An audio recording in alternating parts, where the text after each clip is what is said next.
wacan oo wanaagsan daawadayaal ku soo dhawaada durdurka wararka waxaanu idin soo gudbinaynaa ciidanka difaaca Puntland oo guulo waaweyn gaaray deegaanada haatan ay ku sugan yihiin iyo sidoo kale waxaanu idin soo gudbin doonaa warka ka soo baxay taliska ciidanka difaaca Puntland ee farxadda leh halka uu marayo howlgalka iyo sidoo kale xubnaha kooxda Daacish halka haatan ay ku sugan yihiin ayaan idin soo gudbin doonaa ajaanib Itoobiyaan ah oo maanta xadka laga celiyay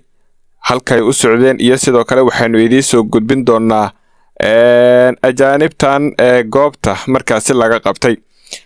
intaan guda galin waxaan ka codsanayaa haddii ay tahay markii kuugu horeysay ee channelka durdurka wararka soo booqatay in subscribe-ka taabato muuqaalkana like aad saarto si dad badan uu u gaaro aynu ku bilownaa ciidanka difaaca Puntland ayaa maanta waxa ay markaasi si nabad ah kula wareegeen deegaano markaasi ka tirsan degmada Qandala ee gobolka Bari waxaan xogaha haatan aynu helaynaa ay sheegayaan in ciidanka difaaca dawladda Puntland oo saaka markaasi ka roqaansaday tulada shabaab ee sida la xaqiijiyay waxay la wareegeen deegaanka Dhaadar oo ka tirsan degmada Qandala ee gobolka Bari saraakiisha ciidamada hogaaminaysa ayaa waxa ay soo sheegayaan in wax iska caabina iyo dagaal midna aysan kala kulmin qabashada deegaanka Dhaadar oo si nabad ah ay kula wareegeen kadib markii ay isaga carareen firxad ka dagaalamayaasha kooxda Daacish maadaama aysan tabar badan lahayn isla markaana awoodoodii la weeqay meel haatan ee ay ku dagaalami karaan ama ay isaga caabin karaan ciidanka difaaca Puntland ma jirto waayo difaaciyadoodii ugu waaweynaa ee ay ku lahaayeen buuraleyda Calmiskaad cagta ayaa la mariyay ciidanka dawladda ayaa xaqiijin amni iyo miina baaris ah ka wada deegaanka Dhaadar iyo sidoo kale nawaaxigeeda oo ay ka samaysan yihiin saldhigyo ay ka carareen maleeshiyaadka kooxda Daacish oo lagu jibiyay toga jacel ee buraha Calmiskaad ilwareedi amni oo xogogaal ayaa sheegaya in dagaalamayaasha Daacish ee ka cararay Dhaadar in ay u baxsadeen buraha markaasi lagu magacaabo Xaysimo ee degmada Qandala halkaas oo leh ceelal iyo difaacyo dabiici ah oo markaasi lagu dhuuman karo daba howlgalka ayaa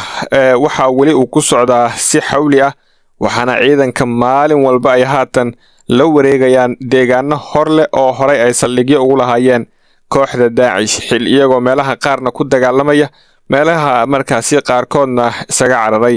waxaana ugu dambeysay deegaanka Dhaadar oo haatan ay markaasi ku hoyanayaan ciidanka difaaca Puntland oo guulo waaweyn ka gaaray tan iyo dagaalka markii uu bilowday war ka soo baxay taliska ciidanka difaaca Puntland ayaa waxa faahfaahin markaasi looga bixiyay howlgalka qorsheysan ee ciidanka difaaca Puntland ay kula wareegeen deegaanka Dhaadar taliska ciidamada difaaca Puntland ayaa warbixin kooban uu soo saaray waxa si rasmi ah uu u shaaciyay in maanta ay la wareegeen deegaanka Dhaadar oo ka tirsan degmada Qandala ee gobolka Bari qoraal ka soo baxay taliska ciidamada difaaca Puntland gaar ahaan howlgalka suulinta argagixisada ayuu ku shaaciyay in ciidamadu ay la wareegeen deegaanka Dhaadar kadib markii ay halkaasi isaga carareen maleeshiyaadkii jabay ee argagixisada Daacish oo muddo sanado badan ka talinayay deegaankaasi taliska ciidanka difaaca Puntland oo faahfaahin ka bixiyay qabashada deegaanka Dhaadar ayaa markaasi sheegay in ay halkaasi ka heleen rasaas kooban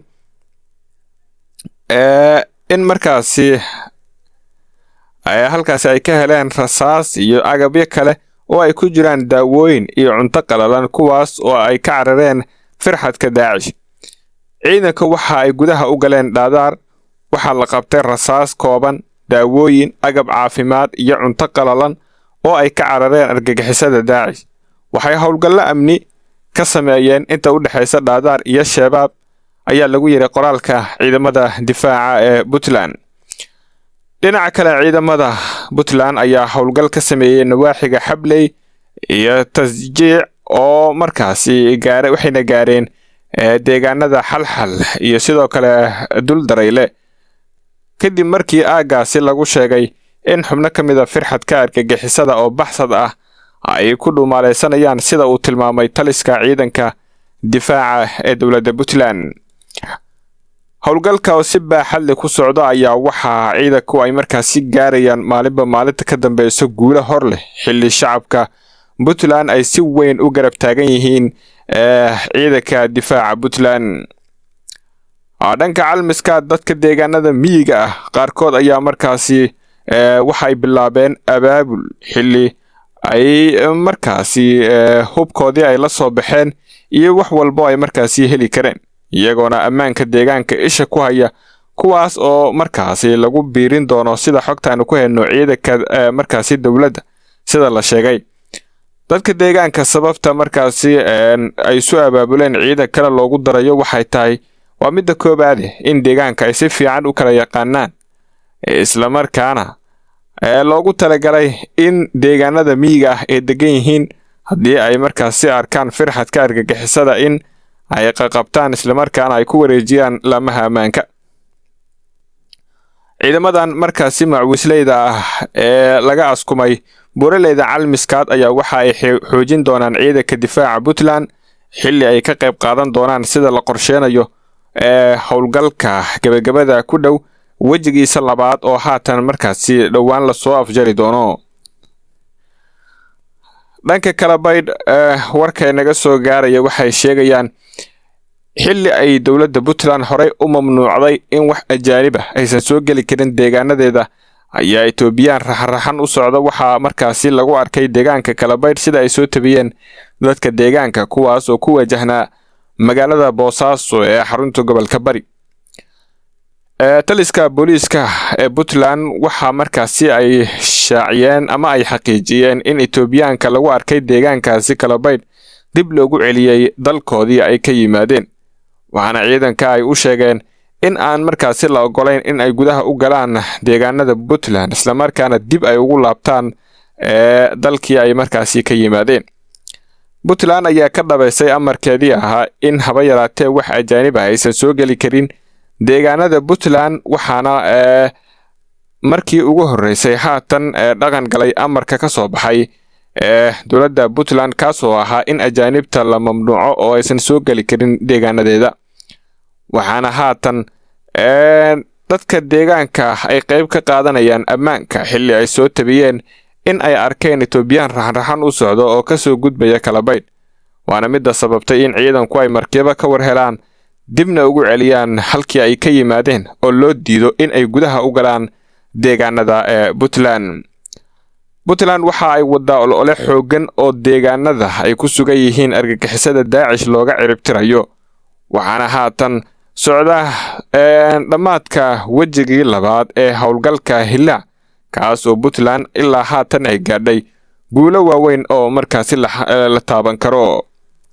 haddaad nala soo gaadhay ilaa dhamaadka muuqaalkan waxaan kaa codsanaynaa haddii ay tahay markii kuugu horeysay ee na soo booqatay in subscribe-kana aad taabato muuqaalkana like aad saarto taasi waxay naga saacidaysaa in muuqaalkan uu meel dheer gaaro ama dad badan uu markaasi gaaro. ma ku nooshahay qurbaha ma danaynaysaa inaad baratid qur'aanka kariimka qowlkii Eebe haddaba haddii aad u baahan tahay ama aad muddo raadinaysay fadlan iska diiwaangeli Al-Nasri Online Academy oo ah dugsi qur'aan oo online ah oo aad ku baranayso adiga oo gurigaaga ama goobtaada shaqo joogo. wixii faahfaahina ee intaasi dheer ama macluumaad kale oo aad u baahan tahay oo la xiriira barashada qur'aanka kariimka qowlkii Eebe waxaad kala xiriiri kartaa lambarka WhatsApp ee halkaasi kaaga muuqdo oo noqonaya furaha Soomaaliya 25 26 84 41 eber 24.